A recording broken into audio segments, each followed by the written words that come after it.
ਕਹਿੰਦੇ ਸਿੱਕਰੀ ਪੁੱਛਦੇ ਸੀਗੇ ਵੀ ਸਿੱਕਰੀ ਵਾਲੀ ਹੋਈ ਵੀ ਆ जी ਉਹ ਤਾਂ ਆਪਣੇ 100 ਗ੍ਰਾਮ ਤੁਸੀਂ ਕੋਕੋਨਟ ਆਇਲ ਲੈ ਲਓ ਉਹਦੇ ਵਿੱਚ ਮੈਂ ਮੁਸ਼ਕਪੂਰ ਪਾ ਲੈਣਾ ਹੈਗਾ 4-5 ਟਿੱਕੀਆਂ ਆਈਆਂ ਜਿਹੜੀਆਂ ਹੁੰਦੀਆਂ ਅਤੇ ਉਹਦੇ ਵਿੱਚੋਂ ਤੁਸੀਂ ਆਪਣੇ ਉਹਦੀ ਮਾਲਿਸ਼ ਕਰਕੇ ਨਿੰਬੂ ਦਾ ਰਸ ਪਾ ਲਓ 2 ਨਿੰਬੂ ਦਾ ਰਸ ਉਹਦੇ ਵਿੱਚੋਂ ਪਾ ਲਓ ਬਸ ਉਹ ਤੇਲ ਦੀ ਰਾਤ ਨੂੰ ਮਾਲਿਸ਼ ਕਰ ਲਿਆ ਕਰੋ ਥੋੜ੍ਹੇ ਦਿਨ ਬਾਅਦ ਤੁਹਾਡੀ ਸਿੱਕਰੀ ਹਟ ਜੂਗੀ ਇਹਦੇ ਨਾਲ ਨਹੀਂ ਤਾਂ ਆਪਣੇ ਜੇ ਨਹੀਂ ਕੁਛ ਕਰਨਾ ਨਿੰਬੂ ਦਾ ਰਸ ਕੱਢ ਕੇ ਉਹਦੀ ਮਾਲਿਸ਼ ਹੀ ਕਰ ਲਿਆ ਕਰੋ ਫਿਰ ਨਹੀਂ ਜਿਹੜੇ ਰਿੱਠੇ ਹੁੰਦੇ ਰਿੱਠੇ ਛਿੱਲ ਕੇ ਉਹਦੇ ਲਾ ਕੇ ਰਿੱਠਿਆਂ ਦੇ ਉਹ ਥੋੜ੍ਹੇ ਪਾਣੀ ਵਿੱਚ ਭਿਓ ਕੇ ਰੱਖ ਦੇਣੇ ਹੈਗੇ ਉਹ ਸ਼ੈਂਪੂ ਜਿਹੀ ਬਣ ਜਾਊਗਾ ਇੱਕ ਕਿਸਮ ਦਾ ਗਾੜਾ ਜਿਹਾ ਮਸਲ ਕੇ ਉਹਨੂੰ ਰਿੱਠਿਆਂ ਨੂੰ ਮਸਲ ਦੇਣੇ ਆ ਭਿੱਜ ਕੇ ਉਹ ਨਹਾ ਕੇ ਤੁਸੀਂ 10-15 ਮਿੰਟ ਤੁਸੀਂ ਰੱਖਣੇ ਆ ਉਹਦੇ ਬਾਅਦ ਤੁਸੀਂ ਸਿਰ ਨਹਾ ਲਓ ਅਤੇ ਨਹੀਂ ਸੈਲਸ਼ੀਅਮ ਸ਼ੈਂਪੂ ਮਿਲਦਾ ਹੈਗਾ ਉਹਦੇ ਉੱਤੇ 2.5% ਲਿਖਿਆ ਹੁੰਦਾ ਜੀ ਸਪੈਸ਼ਲ ਹੁੰਦਾ ਹੈ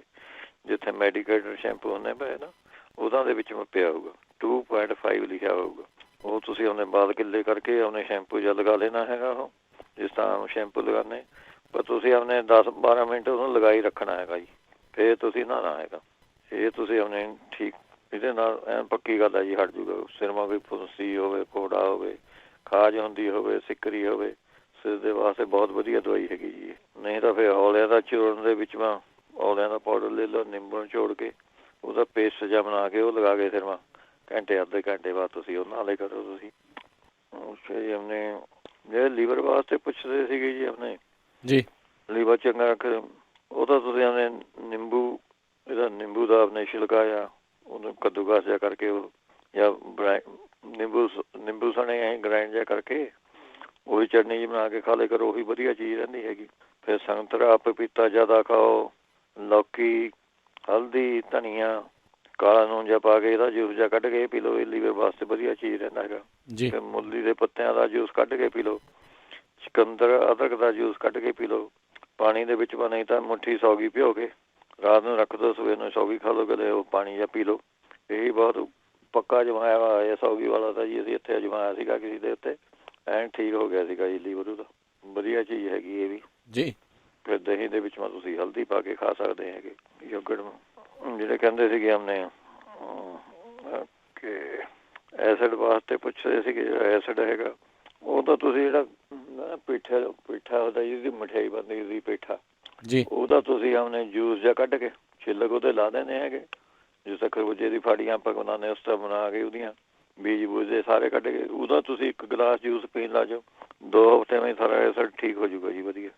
ਉਹਦੇ ਵਿੱਚੋਂ ਤੁਸੀਂ ਥੋੜ੍ਹਾ ਜਿਹਾ ਹਰਾ ਧਨੀਆ ਪਾ ਸਕਦੇ ਹੈਗੇ ਮਾੜਾ ਮੋਟਾ ਨਹੀਂ ਤਾਂ ਜੀਰਾ ਇਹੋ ਜਿਹਾ ਟੇਸਟੀ ਬਣਾ ਕੇ ਹੀ ਪੀ ਸਕਦੇ ਹੈਗੇ ਫਿਰ ਮੁੱਲੀ ਦੇ ਅੱਧਾ ਕੱਪ ਜਾਂ 1 ਕੱਪ ਮੁੱਲੀ ਦਾ ਰਸ ਲੈ ਲਓ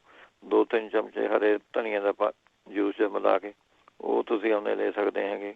ਇਹ ਗਾਜਰਾਂ ਦਾ ਜੂਸ ਤੁਸੀਂ ਵਧੀਆ ਚੀਜ਼ ਹੈਗੀ ਇਹਦੇ ਵਿੱਚੋਂ ਗਾਜਰਾਂ ਦਾ ਜੂਸ ਨਿੰਬੂ ਨਿਚੋੜ ਕੇ ਪੀ ਲਿਆ ਕਰੋ ਇਹੀ ਵਧੀਆ ਰਹੂਗੀ ਤੁਹਾਨੂੰ ਫਿਰ ਠੰਡੇ ਦੁੱਧ ਵਿੱਚ ਸ਼ੱਕਰ ਮਿਲਾ ਕੇ ਤੁਸੀਂ ਉਹ ਪੀ ਸਕਦੇ ਹੈਗੇ ਜਾਂ ਫਿਰ ਨਹੀਂ ਤਾਂ ਹਾਰਡਾਂ ਦਾ ਚੂਰਨ ਲੈ ਲੈਣਾ ਹੈਗਾ 1 ਚਮਚਾ ਅਤੇ 1 ਚਮਚਾ ਸ਼ਹਿਦ ਇਹ ਮਿਕਸ ਕਰਕੇ ਪਾਣੀ ਦੇ ਵਿੱਚ ਘੋਲ ਕੇ ਪੀ ਲਓ ਭਾਵੇਂ ਇਹ जी ਜਾਂ ਫਿਰ 2-3 ਚਮਚੇ ਜਾਮਨਾਂ ਦਾ ਰਸ 2 ਚਮਚੇ ਪਾਲਕ ਦਾ ਰਸ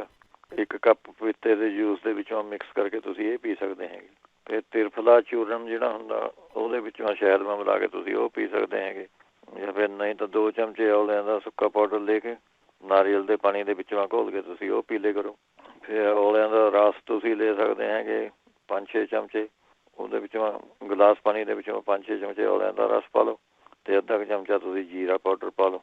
ਇਹ ਆਪਣੇ ਠੀਕ ਕਰ ਦੂਗਾ ਜੀ ਨਹੀਂ ਤਾਂ ਇੱਕ ਬਣਿਆ ਬਣਾਇਆ ਚੂਰਨ ਮਿਲਦਾ ਹੈਗਾ ਅਬ ਪੀਤੀ ਕਰ ਚੂਰਨ ਕਹਿੰਦੇ ਜੀ ਉਹਨੂੰ ਅਬ ਪੀਤੀ ਕਰ ਚੂਰਨ ਉਹ ਤੁਸੀਂ ਆਪਣੇ ਚਮਚਾ ਲੈ ਲਿਆ ਕਰੋ ਉਹ ਵੀ ਵਧੀਆ ਠੀਕ ਰਹੂਗਾ